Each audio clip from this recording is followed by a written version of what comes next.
پشمرگین دیرین و کادرین ایکتیان شمانه کردستان لنحیا دینارته و دولان هله پشتوانیا گریدانا کنگرا حزب خود دکن چونکه اود بینن هیا کنگرا نهتا گریدان او نکارن خواه لوان آرشان درواز بکن. امواکو کمیتا ریخستنا دینارته پشتگیریا تواول پیشنیارا انجمن ناوند ایکتین اجتماعی کردستان دکین بو بستنا کنگره.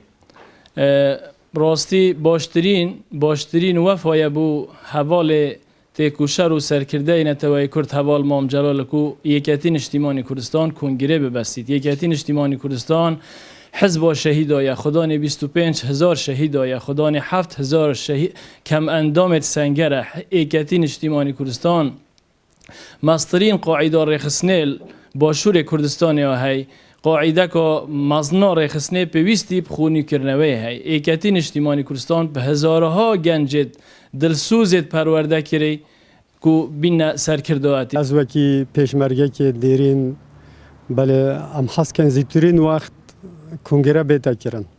کنگره بیتا کرن دا شیم پتر خدمت عالمی بکن و خدمت خلق خوب بکن. او وقتی که گله که بسر و شوی وقتی که یعنی کنگره نهاد کردن. دبیت کنگره بیتا کردن و گنج بین پیش کادر زیرک و خدانشیان بین پیش داکبشیم پتر خدمت خلق کردستانی بکن.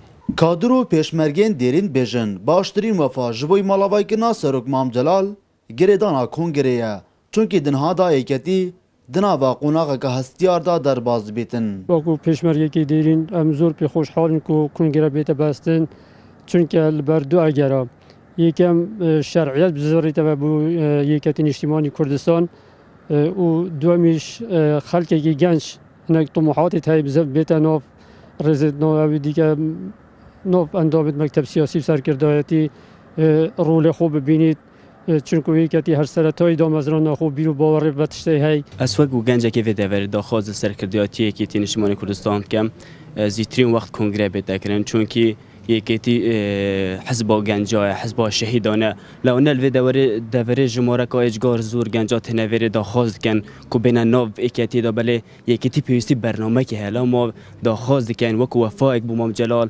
زیترین وقت کنگره بتکرن. پشتوانی کرنا گریدانا کنگرا یکتی لدورین جدارجدوین باشور کردستان بردامی هیا. جبرگو کاوتان نهاین هرما کردستان دوره دخوازید اف کنگره ددم خدا بهتا گریدانو جار کادن ایکتی نویبونوی بخواه ببینید. دلبرین غازی کرسات نیوز نحیا دینارته لقضای آکره.